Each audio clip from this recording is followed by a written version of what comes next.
we're going to talk OFAC today, and OFAC is Office of Foreign Assets Control. And before we get going, interesting statistic I was looking at before. China owns roughly 384,000 acres of U.S. agricultural land, which is interesting.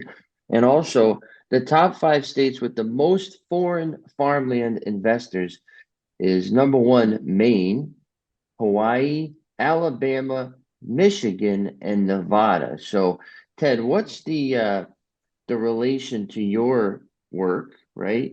And OFAC. So the OFAC search is really it's like a sanctions search. We deal with this regularly because it's part of the title search process.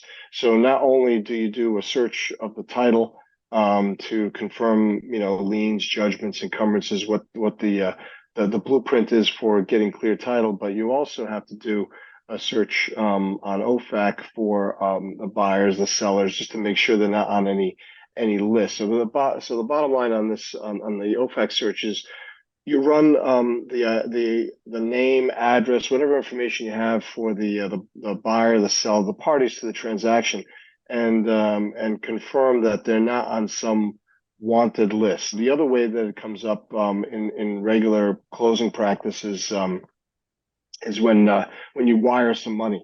And the bank does it as well. They verify that the wire is being sent by somebody who's not a foreign national or not on some wanted list. What we're trying to do is enforce the Patriot Act and make sure that people that are on these sanctioned lists are not getting away with buying and selling real estate. And your point is actually a really good point that you mentioned a minute ago with foreign countries like China owning a significant portion of real estate in the U.S.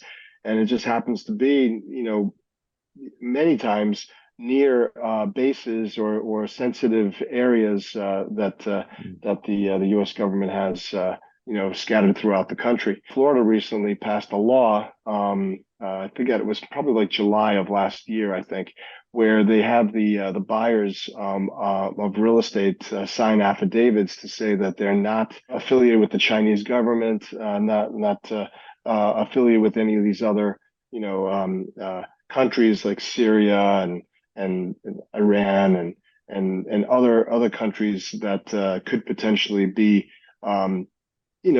trying to purchase real estate in sensitive areas.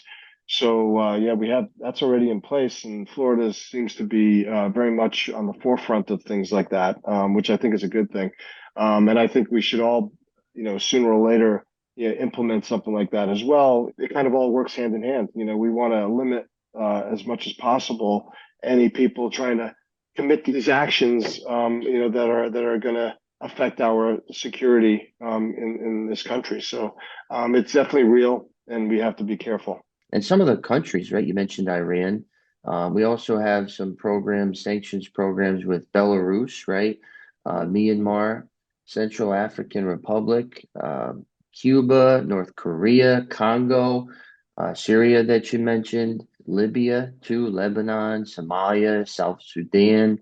There's a lot of countries. OFAC is something that my clients honestly have been using for years. I mean, I don't even remember, maybe 2012, 13. I don't know how long it's been. It's been a while, where we've been asked on bank-owned properties, can you run an OFAC search, that kind of thing. It's just become a little more mainstream because now, it's happening on every title search. It really is. You don't know this, but it's happening.